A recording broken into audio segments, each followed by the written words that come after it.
What's up, you guys? Welcome to Fightful. It is October 1st, 2025. It's spooky season. We're here at Frightful, by God. Perhaps the most dreaded word that I saw for the first year and a half of Fightful while trying to Google Fightful. Did you mean Frightful? No, we did not, but we should probably get some merch up that at least contributes to the confusion. We got a lot to talk about tonight. I am back from Denver. I want to thank Joel Pearl and Grand Pooh Bear for hosting the post WWE Raw show. Please go check that out if you haven't already. And then this afternoon, I had the wonderful Luke Owen from Wrestle Talk on the Hump. Next week, I will be joined by an old friend in Ibu. But right now, by God, I have Alex Pawlowski. Alex, how you doing? I'm doing pretty well. It was a good Dynamite, 2.5 hours. Yeah, flew right by. A lot of big debuts and returns. A lot of big matches being made. Very eventful. Very eventful. We had also a very eventful day on FightfulSelect.com. We have more news on one of those returns, about how long it's been in motion, some of the details behind that. AEW has done a good job keeping their surprises kind of secret lately, but by God, we're still going to find out plenty of them. $5.99 a month at FightfulSelect.com. I cannot urge you enough. Please support original coverage. You'll be supporting this gentleman as well, who does Sour Graps. I do a Q&A show over there every week. I do Q&A article every day over there. It is very important to me, not just to get news, but to also find out what news you guys want and answer those as best as possible. So please check that out. We had a monster update today that had, good God, it had stuff about CM Punk. It had stuff about Clone, which kind of came true today. Hologram, recent WWE signings, iShow Speed, Mystico, Myron Reed, WWE Raw News, Ridge Holland, SmackDown's Botch, Mustafa Ali's really great promo that I loved from NXT, and some details behind that. Just an awful lot over there. FightfulSelect.com. And of course, you always have access to our Discord. But by God, we're here to talk AEW Dynamite, the 6th anniversary of such. Get in your super chats, get in your humper chats, leave a thumbs up on this video. I can't tell you how important that is as well. Matthew Hook says, surprised we didn't further the women's tag brackets. I feel like, Alex, last week was just so you guys know, they are officially coming. Yeah. And I think that it's honestly not a bad approach to see what we saw tonight, which was Mercedes backstage putting over the titles. Mercedes, who has been one of the most important performers on the roster, saying, yes, I love tag team wrestling and I love championship belts. So now I need to find out who my partner is going to be. Right. And then we set up the phenomenal spot of Harley with the puppet, and Mercedes is like, no, not happening. Yeah. No, I thought that was a good way to introduce that. I did too. I think that we're going to slow burn this thing into finding, we're talking about now Mercedes trying to find a partner. We're not announcing partnerships while we're still working out who the other partners are. I kind of like the idea of a few people who are maybe like singles ringers trying to find partners. And then once that's established, boom, bracket. I think that could be a good way of doing it. I think this is starting like after Wrestle Dream. I could see so that. Like for a while, we're just figuring out who these people are. We've already seen basically Ty J declare for the title, for the tag team title tournament. That's cool. You're going to see more of those happening, as well as, like I say, people like Mercedes, deciding, who's going to be my partner. Maybe I'll have some auditions, stuff like that. I really liked that approach. I thought that was very good. Joshua T says this MF's is spitting. I appreciate you always sending those super chats. That means a lot to me. We also had the Young Bucks opening up the show saying, like, we're getting it back. We got everything back. We got our pyro. We got the cannons. We've got the what they call the concussions.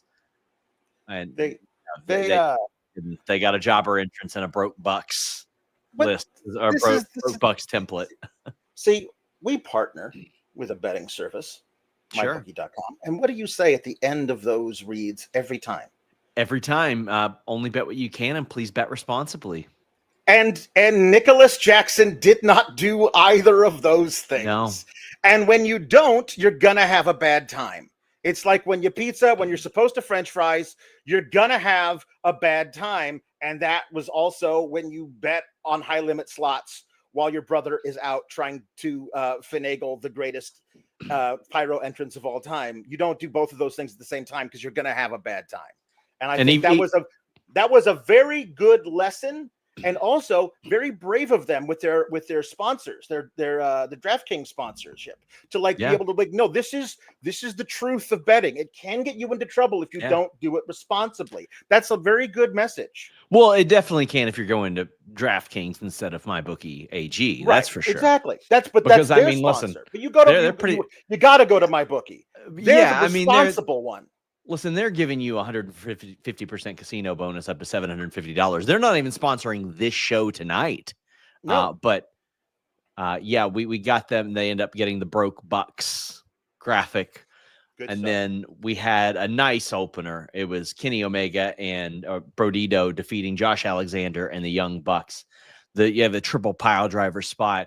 Kenny, if you hear the way that Kenny talks about himself to some other people, it's one of those don't know how many more I got in me type of things, and he's still doing tope con hilos and looking great. He is the stereotypical 2 days to retirement cop in all those movies. That's the character that he plays.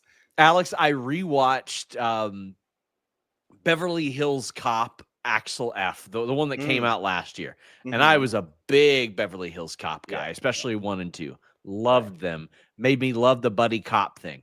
Sure. Now, realistically,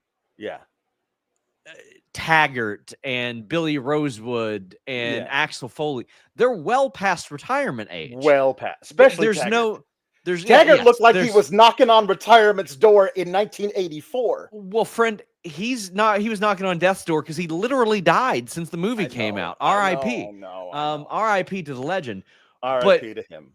That was almost the bit, is that none of them were retired. Well past there was any incentive to not be retired. Right. But Kenny Omega still has plenty in him. This match was a lot of fun.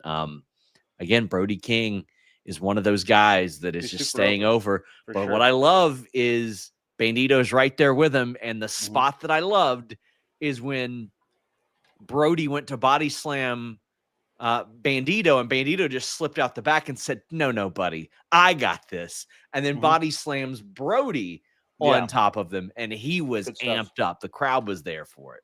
Yeah. This was a lot of fun. All 6 guys can really work, obviously.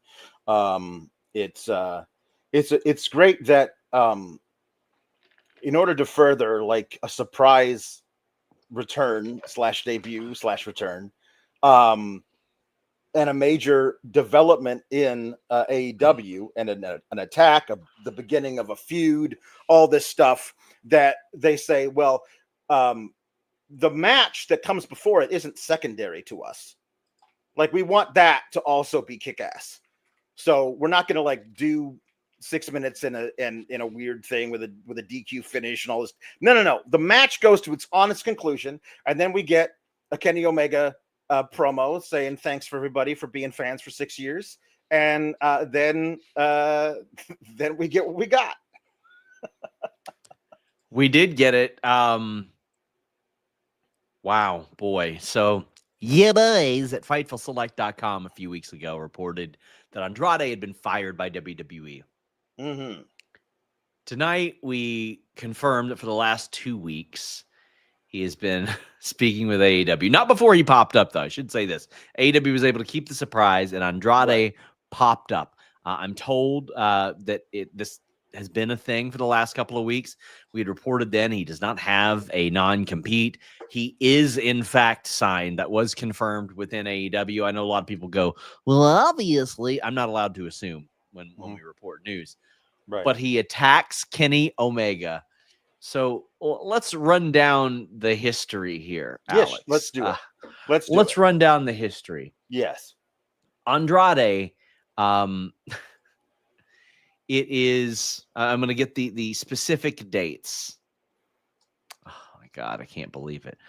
March 21st, 2021, Andrade leaves WWE. June 4th, 2021, he debuts in AEW. December 30th, 2023, his contract in AEW effectively expires. He returns to WWE on January 27th, 2024. On September 13th, 2025, he is fired by WWE, and October 1st, 2025, he returns to AEW. I saw somebody refer to him as Jefe Jarrett. Yes. Yeah. He's a phenomenal performer that it is tough for me to get excited about any extended period of time. No, I'm excited for the Kenny Omega match. Exactly. Beyond that, who knows? That's all I can commit to. I'm fairly certain they'll actually do that one. Beyond that, who knows? Listen, AEW celebrating its 6-year anniversary, but like 6 years, like how long is that really when you think about it? Well, it's long enough for a guy who wasn't there originally to get signed there 2 years into it, stay there for 2.5 years, then leave, go back to the other place where he was before for 1.5 years, then get fired from that place and come back here. Like that's crazy. That's kind of a really interesting thing. And like, what a piece of trivia. You know what I mean? In 15 years, like the first guy to leave WWE, go to AEW, leave AEW, go to WWE, and go back to AEW. Like that's going to be a thing. People are going to mention. And when you think about like how quickly Jeff Jarrett did it, Jeff Jarrett left WWF in '96. Yes, joined WCW, went back in '97 to WWF, left in '99, and went back. He did all that in an even shorter period of time. He did. And you also had Dustin Rhodes doing it a couple times as well, mixing in some TNA here and there. But man, listen, great reveal, good moment. Great reveal, good moment. Yeah. Great pop as well. And Kenny cut, a pretty rah promo where he's like, listen, we've had our ups, we've had our downs. I've come out a better person as a result of it. And he bid everyone a good night. He's got to stop doing that. He's got to stop doing that. He really does. It's the perfect setup. It's the perfect set. It's like everybody that returns to wrestling. Is they're looking at the run sheet backstage and they go, okay, Kenny says goodnight, and then I come out. But C. Delgado says at some point we got to do Andrade MJF now, right? Well, let me tell you, MJF was a very smart man, as he has proven repeatedly over the last number of weeks with his Twitter game, setting that one up. Very smart. Arduit. By the way, I completely forgot. There was a thing that happened in between all that where Josh Allen. Oh, yeah, you're right.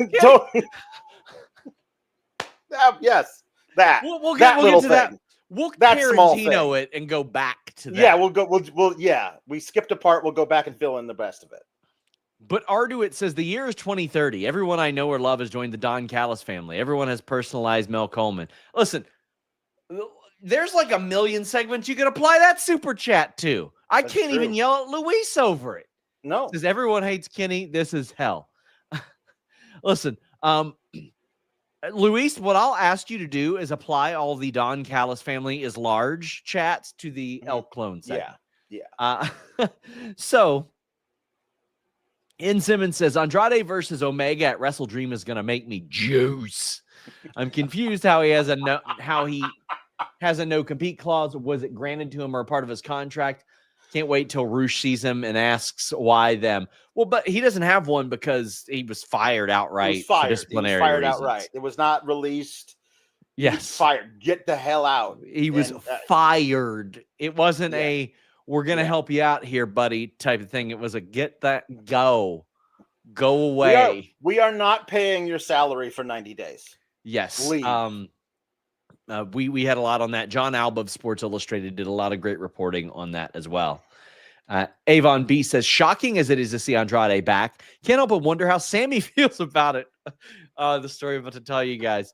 Hatchet married or not, I couldn't imagine working in the same company with someone who punched me to try to get fired, left, got hired back. So I feel like I may have told this story recently on the show around the time Andrade got fired. Here's the story that I heard. From what I understood, Tony Khan and AEW knew that Andrade and Sammy had an issue. Yeah. And Andrade was very specifically asked, please do not fight Sammy. We have had a lot of fights. We have had a lot of issues. We do not need that again. Yeah. Andrade, see amigo, et cetera, et cetera. He's backstage talking to, I believe, Matt Hardy and a couple other people. And in the middle of a conversation, from what I understood, says, hold on one second, walks over, punches Sammy in the face, and they get into it, and he walks right back over and resumes the conversation with Matt Hardy, while Sammy Guevara is like, what's going on? Now, maybe some of this was exaggerated for dramatic effect. Perhaps. But how? What? I hope that's the thing that's past interesting is that well, Andrade shows up and immediately joins Don Callis while Sammy is hanging out with Roosh and Dralistico. So it's just, you know, they can also, Sammy is pretty much an ROH guy now. So, you know, they don't even have to be around each other all that much. Feeling Dreepy says, I'm glad Andrade is back in AEW. Hope this time works out better than the last one. Also, I'm looking forward to the eventual debut of Los Don Callis family, the CMLL branch, and Los Don Callis family de Japón, the New Japan branch. And then Luis says it's La Familia de Don Callis in Spanish. So what I love, this is enormous, but like, I'll go ahead and talk about this now. It's not like the NWO where like Mike Rotunda is in the group. No. Like all these, no. It's all really good wrestlers. Oh, yeah. Exclusively really good wrestlers. But we are creeping towards enough to do Don Callis Hollywood and Don Callis Wolfpack. We're like at some point, like they did Don Callis Hollywood, Florida tonight. That's true. When we get to Takeshita and Okada fighting each other, perhaps that's where the split happens. They hate each other so much they break apart, and some guys side with Takeshita and some guys side with Okada, and then we figure out which side Callis is on. Like that's a possibility. I'm not saying they're going to do it, but they certainly have enough dudes to do like a 10-man tag that after they break apart, you know. They should do photo ops at StarCast with the entire group, and it's you in the back just trying to get your head over, like be seen. Anthony Velasquez says, say what you want about Andrade with Don Callis family, but he will be on TV consistently with this faction. That's the rib, is they got to fly them all in for all the shows. The time. Oh, I love it, Anthony. I do. Avon, actually, we already read that one, but let's go ahead and talk about what happened in the interim. Yes. Before we go right back to talking about the Don Callis family, it was Josh Alexander attacking Kenny Omega as the Bucks, who, by the way, have gotten themselves in great shape. They look really, really great. The commentary is saying, are we going to see them bury the hatchet? Are they going to be okay? Yeah. And then the Bucks just kind of watch it unfold. Sure. And this brings out Jurassic Express. And I also want to say, Jack Perry did a phenomenal media tour this week. Like, you don't realize how little you hear that guy talk. And like, you can say what you want about like the promos and all that. Like his media interviews are very good, like very interesting. He had a lot to talk about. And also I want to say the people doing the interviews did a really good job, but I thought that was great. And I like that they aren't like, go back and shave and do the full Jungle Boy thing. No, he's still Jack Perry. He's walking around with a knife sheath hanging from his belt. That like he he's made. I know he's the guy from his social media account who makes knives. He's not Jungle Boy. Yes. And Luchasaurus is going to be Luchasaurus again. And I had long heard about how like veterans would always give him advice. They're like, work like a big man, work like a big man. And I think that works in some situations, Alex. Sure. But like, imagine telling Jokic, like, don't pass. Don't shoot threes. No, like, just back down. Why just back down. I know you can do all that other stuff, but I'm not saying he's Jokic. Get in the post and call for the ball. Like Kevin Durant, you're 7 feet tall. What are you doing? Get in the post and call for the ball. Now, I think there are many situations. Like, I think that Raquel Rodriguez working bigger has done a phenomenal. Yes, it has.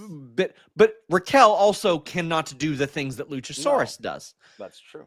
Kevin Nash, when The Undertaker said, stop doing leapfrogs, like a little bit different than what Luchasaurus is capable of. And also, Luchasaurus is not 7 feet tall.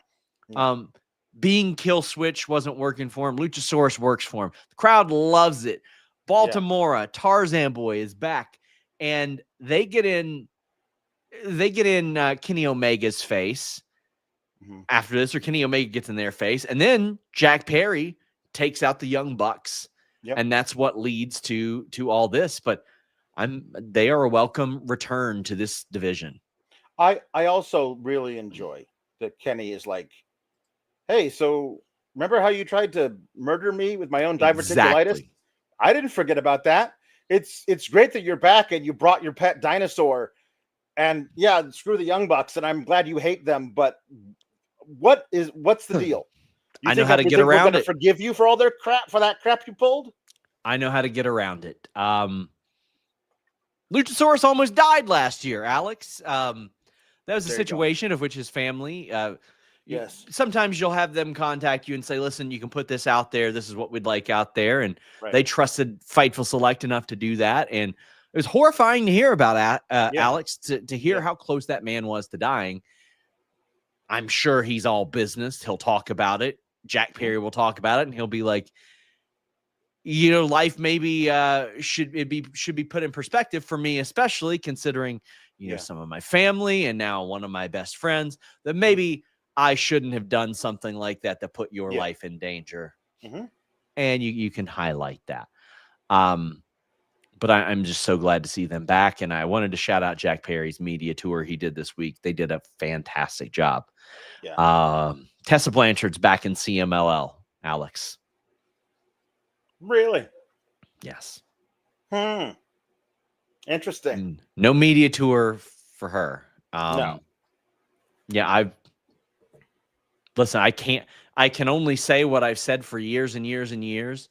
Incredibly disheartening, disappointing stories that emerge from her. And I feel like if she would have made good then, she would be in WWE now. I find her, from a performer and in-ring standpoint, a top-level talent, but not a top-level person from what people in the industry claim. And listen, I know she don't like me either, but it's, listen, CMLL don't care, but listen, let's be real. Mexico don't care. Yeah. They don't care. Nope. We got a Mark Briscoe promo making fun of MJF, and he says he's going to be there for his friend Orange Cassidy tonight when he wins the TNT Championship. Now, we did see that match.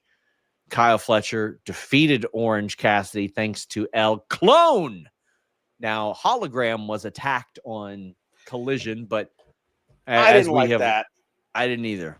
I didn't Which like one? it. Which like, part? Because, well, Kyle Fletcher requested a match with Hologram. I agree. Yes. Respectfully. He says, "Are you scared of me? Because you've got this. I want to beat the best, and you're 34-0. I want to have this match with you. Will you accept my challenge?" And then we're supposed to believe that he attacks Hologram backstage at Collision to take him out of the match. That doesn't make sense. You could just have that weird thing that goes on when El Clone happens. The lights go out and Hologram is laid out and Commander has been knocked back. He looks and finds him there. And we find out now, several days later, I mean, Kyle can gloat. I mean, like, how scared of me are you actually that you would purposely injure yourself to get out of facing me? He can do that instead of taking him out. And then we find out tonight that it was actually El Clone who did that on Saturday. It would make it a lot neater story, a lot more tidy than having Fletcher request the match and then force Hologram out of it. That didn't make a lot of sense to me. Yeah, it was very weird. Match was good. Of course, the interference at the end clouded it up a lot as El Clone came out. Yeah. Matt Gray Sky says my wife is nicknamed El Clone Tologram, which is good. But I agree. Like I feel like when Kyle Fletcher does this thing where he comes out and says, "I'm going to make this title as important as anything," and then you have interference right after that, I'm like, man, come on. Like, and I also understand Tony Khan and AEW have protected Orange Cassidy for quite a while, but you don't need to protect him against Kyle Fletcher. Nope. Kyle Fletcher can beat him. Yeah. I think that Orange Cassidy having this match here is, we'll see. It looks like Fletcher is the guy who's really coming after Fletcher is Briscoe again. But I thought that you could easily do a decent, maybe rubber match type of thing where, Cassidy wins, but it's a non-title match against Fletcher, and then Fletcher beats him soundly in the third match to end the feud. You could do that because I think that Cassidy's the right type of guy for Fletcher to be feuding with here in the fall. But if they're just going to have this be a one-off and done and move on at Cassidy on to something else, I think that this was a fine little match. I did enjoy a lot of Fletcher's like Fletcher putting Cassidy's hands in his pockets while he's laying on his back and then stomping him in the chest. Like, I'll help you out here, bud. I'll help you out here, mate. Here we go. That was great. That was good stuff. That was really good stuff. El Clone is then revealed as being in the Don Callis family. I am happy that he wasn't just on the shelf until Hologram got back. I'm pleased with, because it's been snake bitten for like a year. Who's that talented? Yeah, you sign a guy who's that talented, you use him, and I think this is a great place to use him. Like I'm not saying but they have enough guys to. If there was a 6-man tag belts, but actually it was 6 guys on each side of the ring, they'd have enough to field a couple of teams. But you easily could have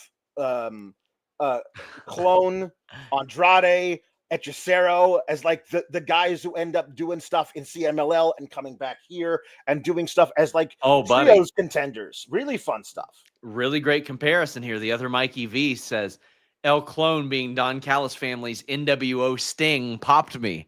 That is very funny.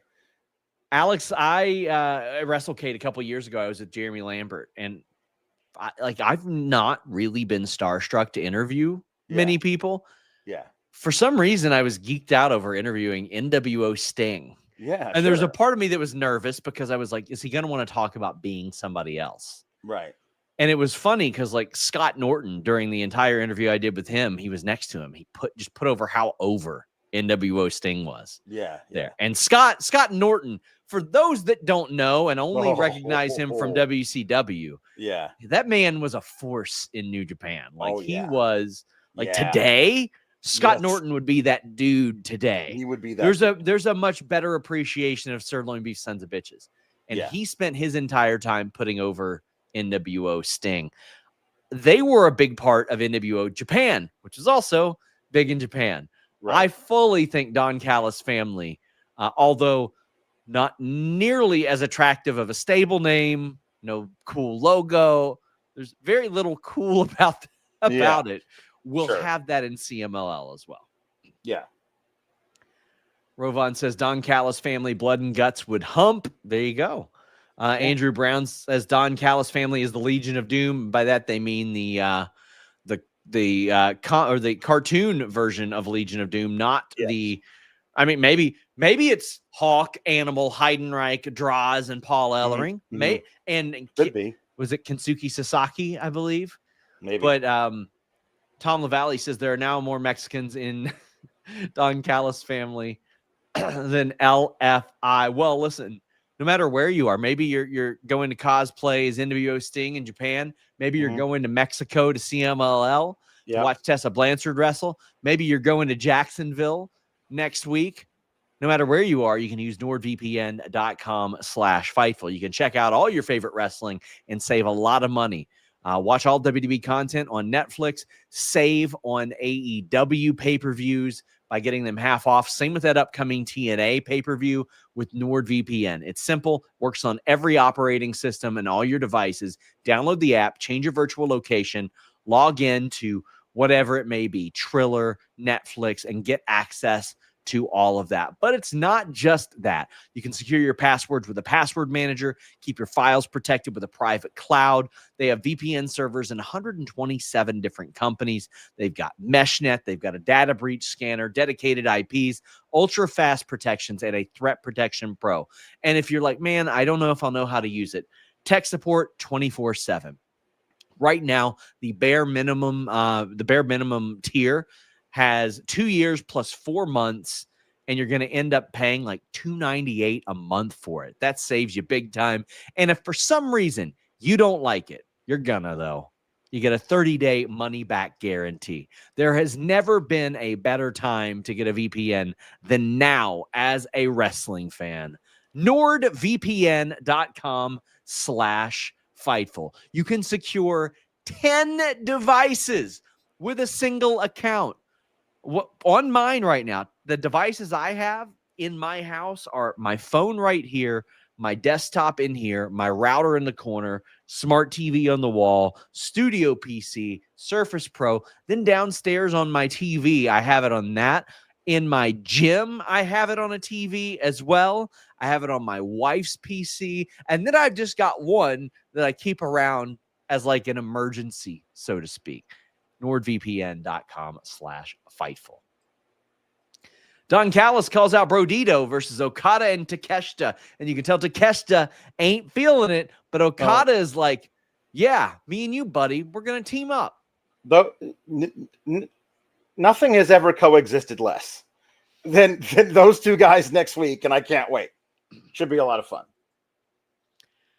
We also have Ryan saying, Sean, with neither Jericho nor Britt Baker returning tonight, do you think it's safe to assume both are on the way out and writing out their deals? No, I don't think that's safe to assume. Tony Khan has stated that he wants Chris Jericho to come back, and Britt Baker has a year left on her deal. Right. Now, it's a running joke in like with me and one of our staff that I get asked that every 2 weeks, no matter what. And no matter what, I will answer that question. A year left on the deal. Now, Michael Allen Lewis says Mercedes wants an opponent from Florida next week. A certain Dennis currently lives in Florida. If she had a bad match with Mercedes after a couple of reps and a year off, I don't want to see what it would be with 2 years pretty much off. Probably not. Probably not. Oh, man. We got Hangman, Samoa Joe, and Hobbs defeating the Death Riders. Yeah. Match itself was really good, per usual. How'd you feel about this one? It's very good. I mean, these are really great matches. I think Daniel Garcia, we need to get Daniel Garcia some gear, because running shorts and the tiniest wrestling booties you've ever seen, it's not the best. We got to figure out something for him that's not this. Maybe he's still in the midst of doing some mock-ups on his Death Riders tights, but this is just sad. Everything else about the match was pretty great.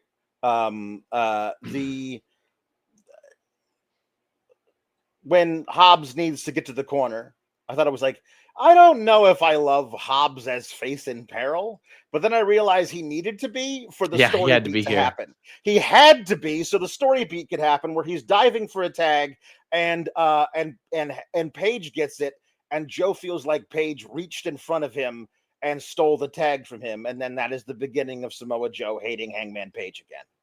But I thought this was all very well and good. I liked a lot of what we got here. Everybody in the match is a great worker and a great character. Joe was not happy about the Hangman like handing him the belt and it dropped, and Hangman was passionate in a promo afterwards. Yes. He's like, I've never been more confused at any point in our 6 years. And there's been a lot of confusing shit that has happened in that 6 years. He's like, why is he being such a little bitch about this? It's basically what he said. Yeah. But Joe, like, they had to bring out security to stop these guys from killing each other in the ring with Joe going off. And I liked it. He's like, what you said to me was very telling. You said that I can't beat you. And it's true. I never beat you one-on-one. But I'd like to do it now because I respect the hell out of you. I'll never forget what you did to help me win the title at All In. I respect you. But if you ever do something like that to me again, I'm going to end you. Right. So, like, the positive and negative of this for me is Samoa Joe, fantastic. Like, listen, no problem with that. I do hate how much they're going to, hey, here's a guy with a title competing for the title as well. And I'm like, damn, man. All right. But I look at this as Samoa Joe in the moment going, I'm about to get myself a world title shot. And then playing it up like his character is like, I'm going to pretend to be a lot more mad about this. And then when he reacts in kind, I'm going to say, you never beat me. And then he's going to give me a title shot because he's one of the smartest he's a performers. He's a smart guy. And also, this is a really good, listen, the world title match isn't main eventing Wrestle Dream. You have to find something that's a good match, but that doesn't feel like it's so momentous. It's going to feel weird that it's not the main event because Darby and Moxley are going to bleed buckets, and one of them is going to say, I quit. It's going to be, I think that's the main event. I think that the secondary main event is Stat versus Toni Storm, which we're going to get to in a second. I think this is something that is further down the card. And I think that can be a great thing. You honestly could convince me this is a thing that opens because by the time the match happens, they hate each other so much. We have to have the match now or they'll tear the building apart. You could do one of those between Joe and Hangman. It's going to be a really fun match. I think the idea of Hangman winning and then Joe being like, all right, good show. You beat me. Yeah. I didn't think you could, but you did. And I don't want Joe to turn heel, but Joe's a guy who gets easily pissed off at stuff. And then once the thing dies down, he's okay again. So like maybe that's what we go with it. And I like that as well. I like that. I mean, to me, when AEW is at its best, it's when you have a lot of interesting characters, and on a month-to-month basis, you can decide if you like them or not based on the issue at hand. And this is one of those things. We have Ryan saying, actually, we have Valab saying, I like the continuity that Samoa Joe still starts a feud over the slightest sign of disrespect, like his with Morishima and ROH all those years ago. So for those of you that never saw the Morishima thing, they were just walking from around the ring, and Joe was like, no, you can go ahead, because they got around the ring at the same time up the entranceway. Yeah. And then they bumped into each other slightly, and they just looked at each other, and they said, all right, go to the ring. Let's fight. Yeah. And it was amazing. Dave Koss says, the good Joe hanger is going to slap the Why not build to the angle and the casual dissension into a hot turn? This company just confuses me. I dig the stopgap feud. I just wish it was told. I thought that the kickoff of this was good because, like I said, I see it as Samoa Joe saying, okay, we got business done. Now I'm going to get myself a world title match because Shibata is not cleared right now. Mm-hmm. And, obviously that's causing a hiccup with Sure. the trios titles, Right. which seem cursed because, of course, now that there's a bunch of trios, Yeah. one of the guys is out. Right. Would be funny if they called on Hook to help defend them. It would be funny. But I got no problem with the way that they've started this. It's just the, title and title. Chad says next Tuesday is the 10-year anniversary of Mercedes Bailey Iron Man, and Izzy Moreno is from Florida. Who doesn't love a good revenge story? I actually love that idea. Izzy Moreno. Izzy Moreno was Rookie of the Year in the Fightful Award voting for last year. I think that's honestly a really, really good shout on the anniversary from Florida. Mm-hmm. Wow, I mean, that's one. Yeah, that's a good one. The only other thing that's, it's just too bad that she's not from Florida, because I need to see Mercedes wrestle Puppet Mercedes. I need her to get her Kenny Omega on and start wrestling inanimate objects, because that'd be great. The return of Puppet Mercedes tonight was out of this world. Harley, it was great. Such great job. Like tonight, we saw big return, the Puppet, a debut. It almost makes me feel like that we have to do something on our show that kind of rivals that.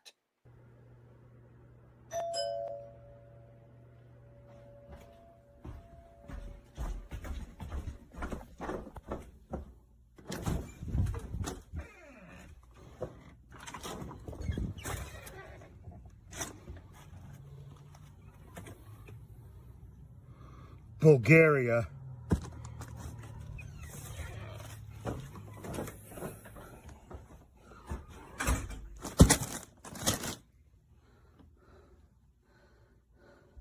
It's here.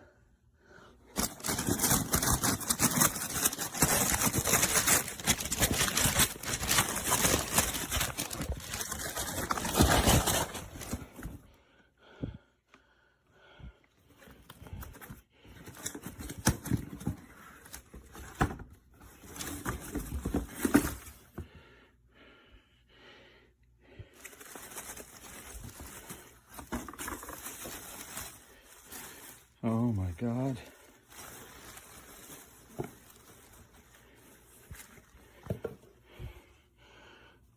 The puppet is here.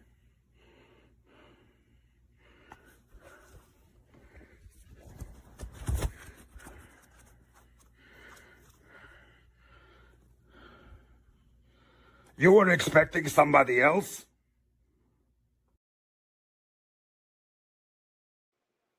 Hello, I'm a puppet from Bulgaria. So I am supposed to come on and talk about wrestling. Wrestling at the A and the E, the W. They're very good tonight. Lots of great things happening. Mr. Tony Khan has put together a great show for Wrestle Dream later this month. How have I done? Good? Yes?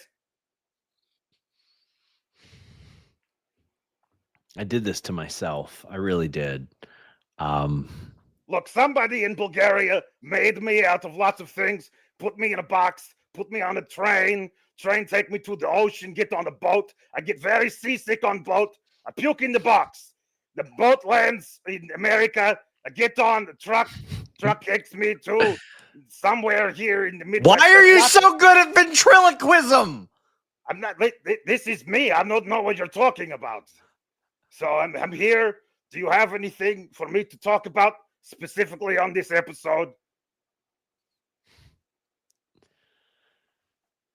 You're getting super chats, so I'm going to keep a running counter of Alex Puppet. Yes. Guys, you'll be able to see this puppet every Monday on Fightful Select and most Fridays on Fightful Select, but also every Tuesday on the NXT post show, where I don't really give a damn what they do, but here we are. And I got to say, they did really good.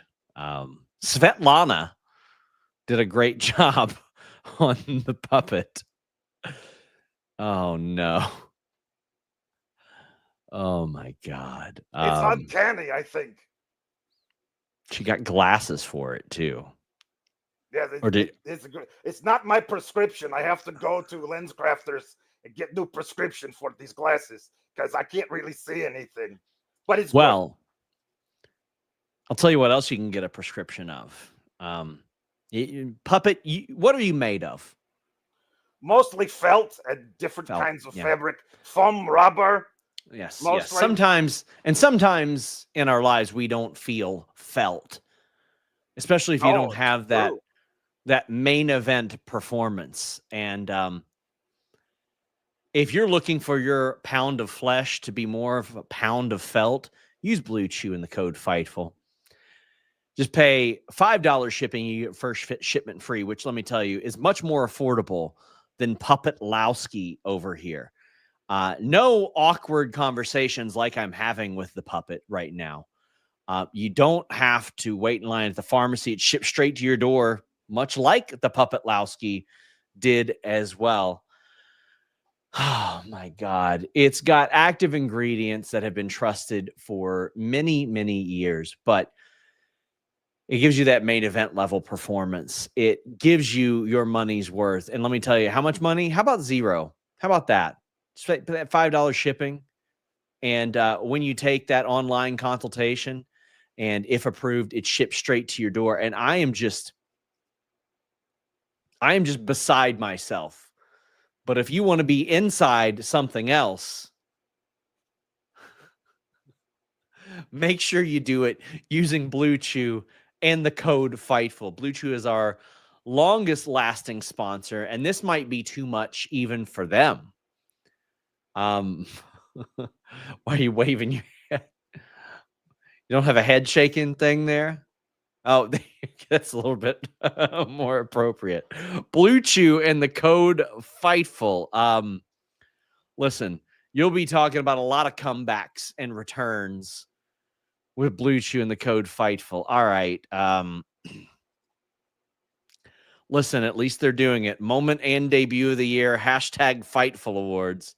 Sean has opened Pandora's box. I opened Svetlana's box because she's the one that made it. Shout out legitimately. You know what? I shouldn't have to shout him out, but I'm gonna because I spent a lot of money. But Svetlana from let me make sure the name of this is correct. I got it on Etsy from the Smiling Button. Did a phenomenal job.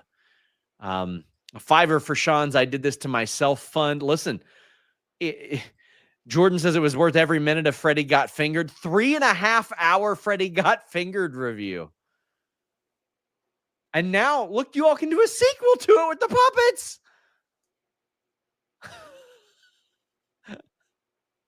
I mean, listen, Puppet Lowski's always getting fingered, I guess you could say. I'm getting more than fingered right now, I'll tell you that. Listen, I wish I was getting fingered. Joseph Molina says, I laughed so hard I choked. Listen, I'm excited for coexisting with Rob and Maggie. This cultural appropriation that is occurring on our show. Like, this thing came from like miles away from where our beloved Maggie lives. I am from Plovdiv in Bulgaria.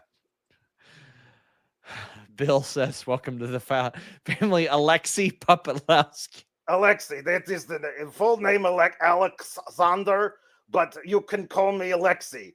The ladies call me Sexy Alexei. You don't have to call me that, Sean. Alex Puppet, yes. Sean looks like a proud papa. Listen, I wouldn't go that far. It's the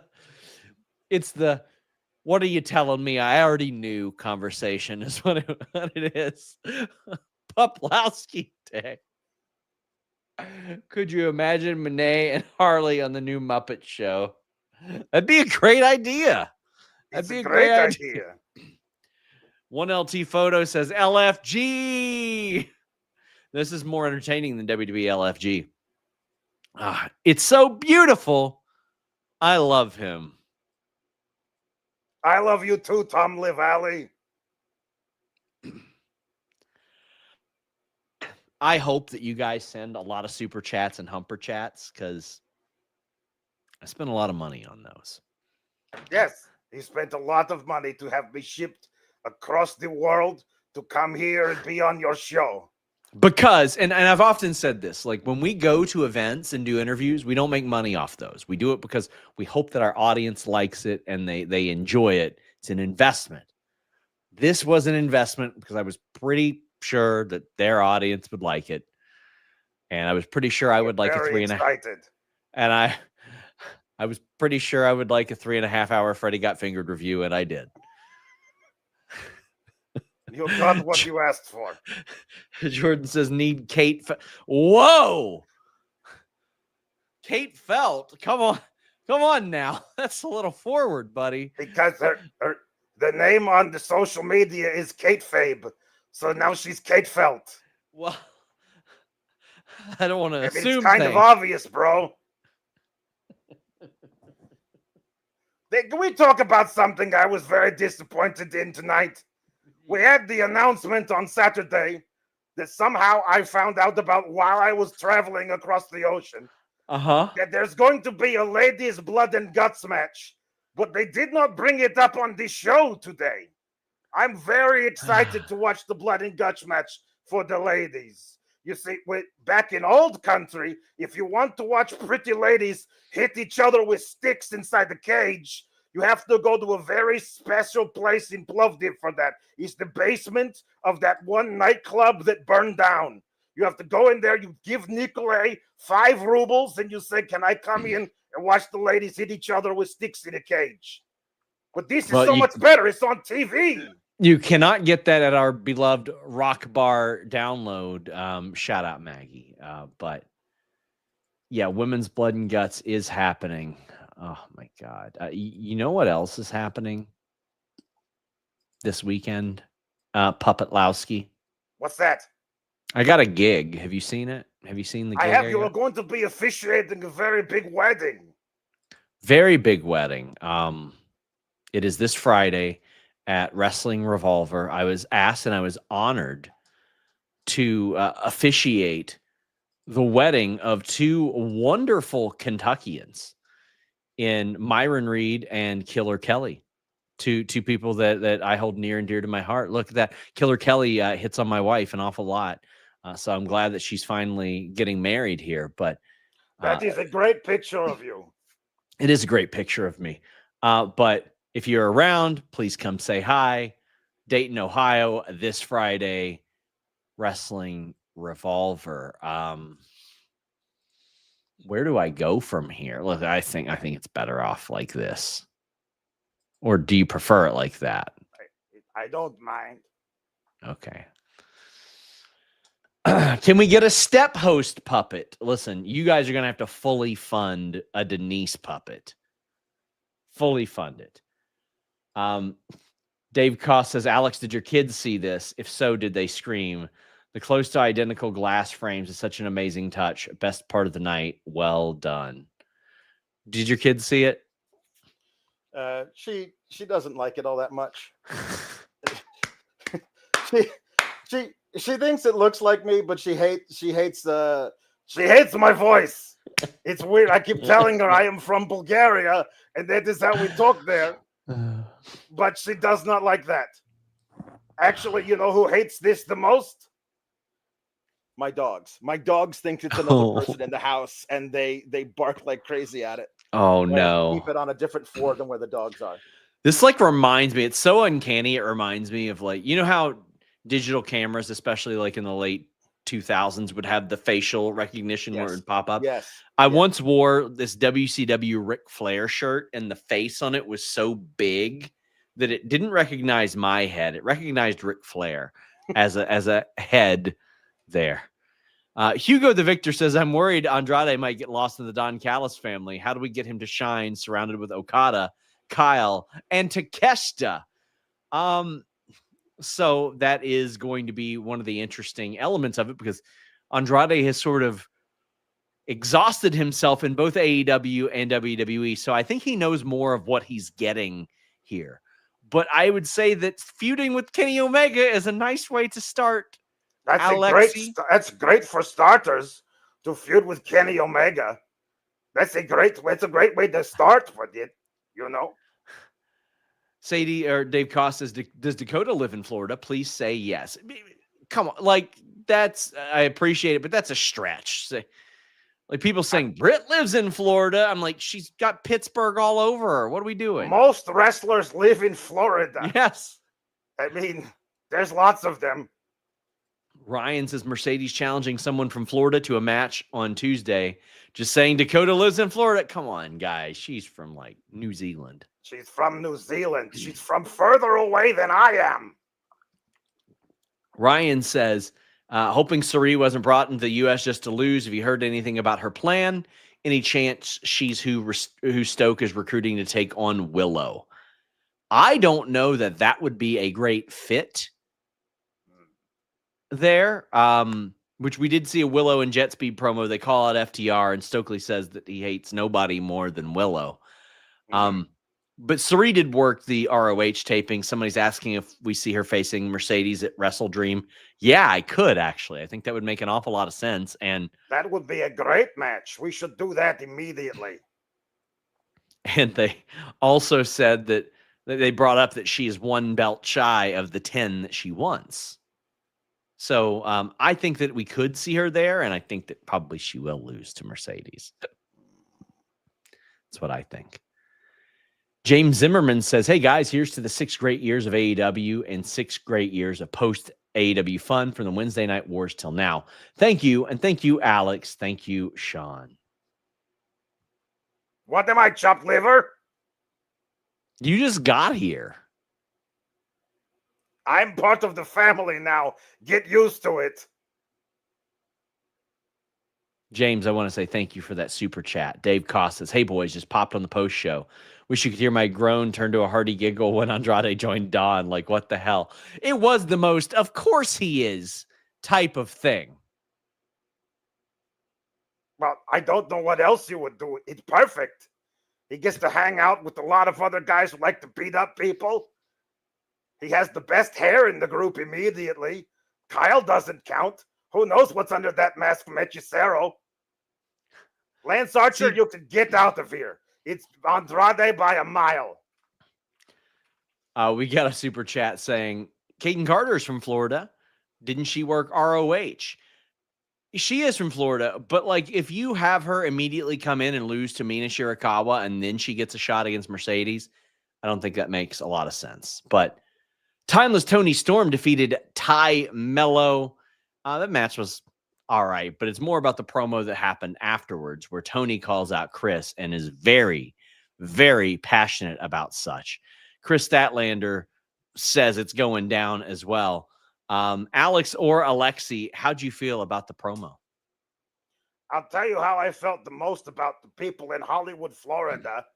You know what I have to say Oh to them? My God. What is wrong with you? You're watching Tony Storm for no reason.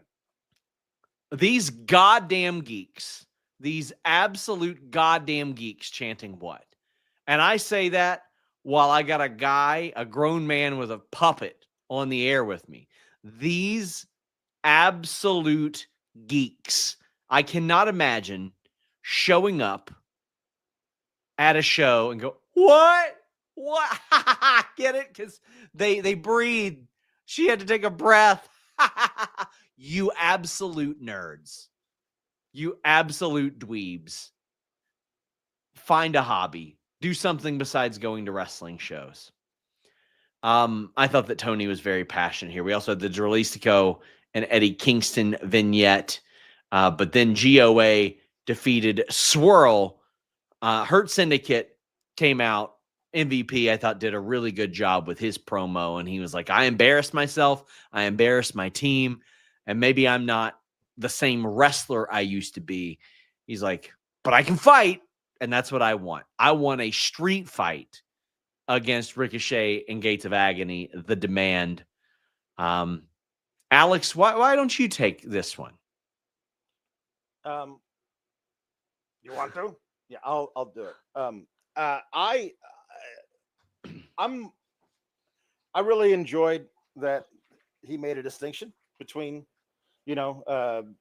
wrestling a match like they did and having a street fight. Obviously, we know that he's good with a cane. He gets somebody with a cane immediately and just destroy somebody. I like this a lot. I did think maybe this was the beginning of them trotting out a different person. Like I can't go anymore the way that I wanted to. So we found somebody else who would take over for me. I'll still step in and hit somebody with a cane when I need to, but we got somebody who's got a little bit more left in the tank. And then you debut the person that you told me about that I'm not allowed to say on the air. I think this is going to be great. The street fight's going to be great. I'm looking forward to it. I like this a lot.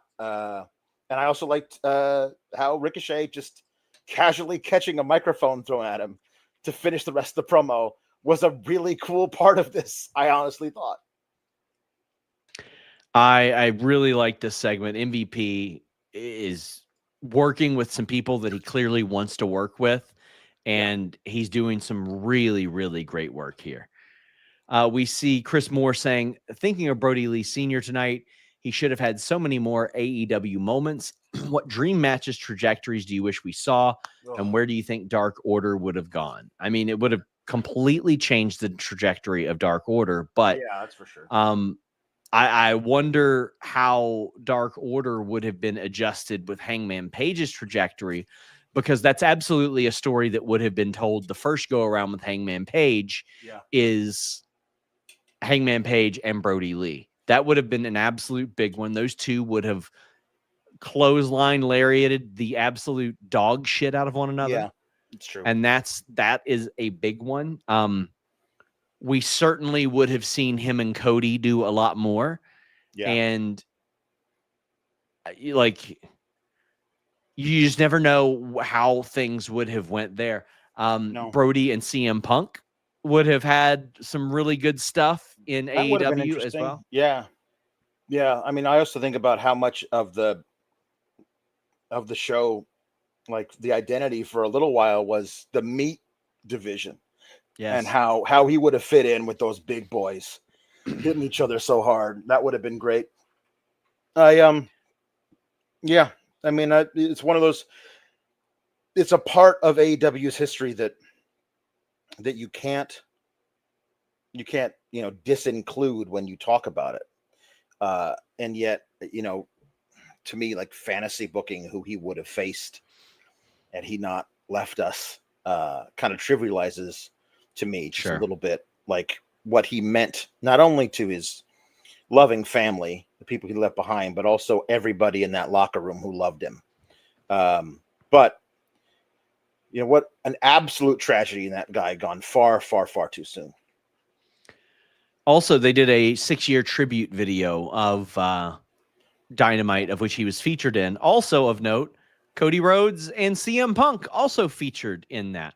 Although it was, I mean, listen, a lot of people take note of what Cody has said of AEW recently, and of course CM Punk in general, but I'm glad that happened. I think it, again, would be incredibly disingenuous to not include, especially Cody, you know what I mean, who basically was like the force to start the whole thing.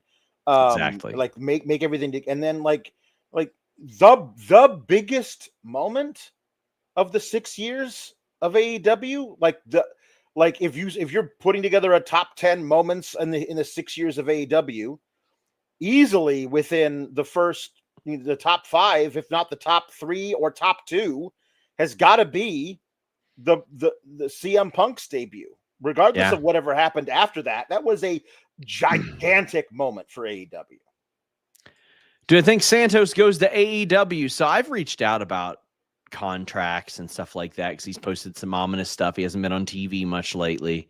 I think there's a chance that we could see Santos Escobar in AEW. I really do. And I think he would do exceptionally well there. He's got something. He's got something special. For sure. Kris Statlander has something too. Hold on. Somebody else said something. Son of a Hello? What's going on? Are you there? Oh. I was just, do you know where the bathroom is around this place? I don't know where the bathroom is. The What is bathroom? this place? I'm just looking for the bathroom around this place. The bathroom around this place? What goes on here? What goes on here? Ugh.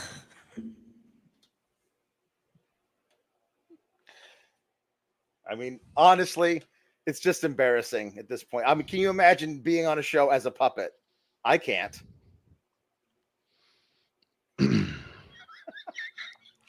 Guys, I have to be honest, like for the last year or so when I've seen Mercedes react to the puppet, I'm like, she's really playing that up. No, it's a genuine reaction. Mm-hmm. It's legit. Yeah. I know how she feels. Yeah. I also know how Marina Shafir feels. I have plantar fasciitis. Oh. And that was a disgusting spot. By the way, shout out Marina Shafir, who has done the most with this opportunity that she has been provided. Yes. And has done really, really well. She's performed really great in this role, but Statlander and Darby win with the coffin drop. But the disgusting spot is the thumbtacks into the feet of Marina Shafir, the bare feet. Like there were some ridiculous bumps in this. Like everybody landing on their lower back on chairs, on tables, on a chair after going through a table. That was Marina Shafir. But like of all the bumps in this, pretty bump heavy match, the spot that just made me literally curl up into a ball on my couch was the feet into the tacks, and then showing close up how many were in her toes. Yes. In the little like in their little beans. knuckle, in the little knuckle of the toe where like you're gonna feel that forever. No, just no. But here's what I did. I love the creativity of the finish. Her being so like that would hurt like a son of a bitch. Trying to get up into the corner, and then Darby going into the corner, and Wheeler Yuta throwing powder at him, but he ducks, so all the powder goes into her face, so she's blind. Also, her feet are on fire, and then a guy just ends up backing up into her, and she can't see. She doesn't know what the hell's going on, so she chokes out the person who was in front of her, and it's Wheeler Yuta. Now, I might be able to quibble and say Marina Shafir, Darby Allin does not have a beard. So when you wrapped your arm around a dude's face, you'd be able to know that's definitely not Darby Allin. However, it was a really, really well put together thing. The 450 through both of them, and then the coffin drop, a really creative way to end this. I thought this was a fantastic job. Really fantastic job. So, I also want to point out Marina did an incredible promo a couple weeks ago on an indie show. She is improving in all facets of her game. All facets. Arduit says, I never need to see tacks and feet again. Eesh. It's a great spot that we haven't seen done a bunch. And then afterwards we had Pac attacking Darby. So we had the Pac attack. What'd you think of the Pac attack, Alexi, who is dressed pretty much like Pac? I was going to say, I came on to say we shop at the same store. Like we just basically just the black pants and the black shirt. And that's all he needs is the black hat, and we'd just be twinsies. Black glasses. If we had the black glasses, of course, yes. That's more of a corrective thing than anything else. But do you think you all are going to do a thing where you paint your face black as well? Is that going to be a thing? Definitely, that's not a thing we're going to do. Okay, good. That's good. I've known enough about the world to know not to do that. But I am still learning about a lot of the AEW and different people who are in it. But I want to say I am a big fan of the child with the skeleton face. He's very good. He's very good. He flows himself around with great abandon. We had the child with the skeleton face where I grew up. Actually, it was just the skeleton of a child. His parents were very sad after he died of the typhoid, and they set him up in the swing set outside. We had to wave to him as we walked to school. It was hard growing up in Bulgaria. During the COVID, not the COVID, not COVID. Communist, not COVID. COVID is What? a different thing. Communist bloc is what I What? was trying to say. Growing up in communist bloc Bulgaria. What? What? Daniel Zambrano says, one more super chat for Sean's What Hell Hath I Wrought fund.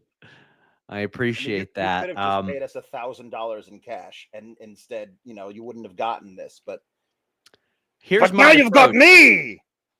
But here is my approach, Alex. Had I just done that, I couldn't get your marks. It's true. You couldn't Hopefully send super chats to send money. Yeah. And I hate that phrase. I hate that term. No, but I know that they will love this. Oh yeah.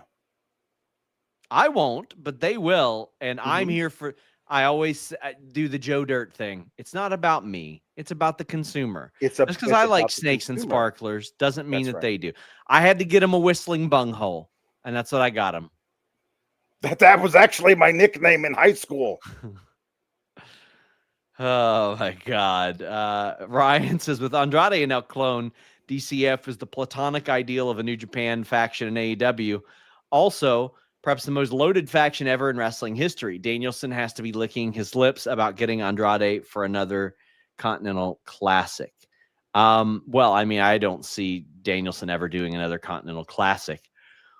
But I mean, unless it's him calling the Continental Classic in that sense. But oh my gosh.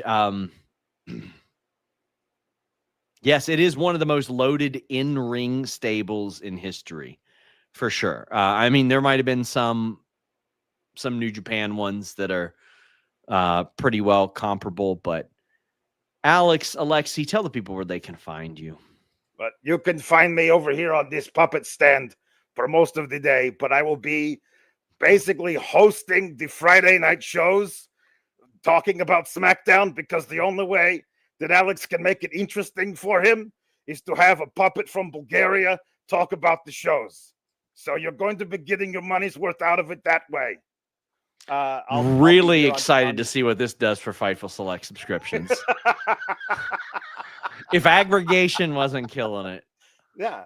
You can find me on Tuesdays talking about NXT and also TNA at the same time, because they've just decided those are one thing now. And hey, next week there's a big Title Tuesday versus Showdown happening. I got to figure out what we're doing. We're figuring out what we're doing for that, but that'll be a lot of fun. Well, you know what? No problem. Now that Alexi's here, he can cover the NXT show. You can cover. That's true. That's true. That'll be a lot of fun, I think, for him and me. We've got a couple more. Tom LaValle says, I'm a mark for puppets. Alexei Puppet Kovic. And C. Delgado says, I'll give money every week if Alexei is around. That's the hope. That's the hope.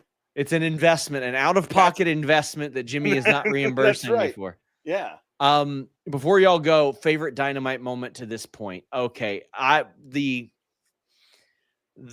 glass table in the first episode to me set such a perfect tone for AEW Dynamite that's certainly one of them for me. That's the one that I think of the most. And when that happened, I go, oh, okay, AEW Dynamite is going to be something way different. The hour-long MJF match with Ospreay is definitely a thing that I will always remember. Those are a couple of them. How are you feeling? What's your favorite moment? Match wise, Kenny Omega versus Bryan Danielson for the first time. Like, that's just one that, like, I can't believe that we got it ever and that we got to watch it live. And it was on an episode of Dynamite, not pay-per-view, on an episode of Dynamite. That was kind of amazing. And as far as like story beats go, like, there's nothing to me that compares to like Hangman burning down a man's house. Like, the way that was set up, the way it was filmed, the way that we watched Swerve react to it in real time, how we knew what their feud was leading up to it, and we knew what that moment was going to do to the feud going forward. Like, that was just absolutely amazing. Also, Thunder Rosa, Britt Baker, lights out match. I think was that's why, like, when people are like, Britt Baker sucks, she's never done anything good, I get very defensive that over was a that. great I'm one. like, guys, that was a an great one. incredible one. Sting debuting Yeah. in AEW as well. That's pretty Guys, please leave a thumbs up on this I can video. personally say I have never been more tempted to subscribe to Select than I am to see the Puppet review SmackDown. Well, listen, please do not only do that, subscribe for a full year before Jimmy hikes those prices up again. We've got a whole bunch of new content coming to Select in 2026. Some interesting different approaches that we're going to take there, in addition to all the great scoops. But if you missed the hump today, check it out. Me and Luke Owen, Alex Pawlowski, and Alexi will be back on Friday on Select. Until next time, we are out. Das Vidania!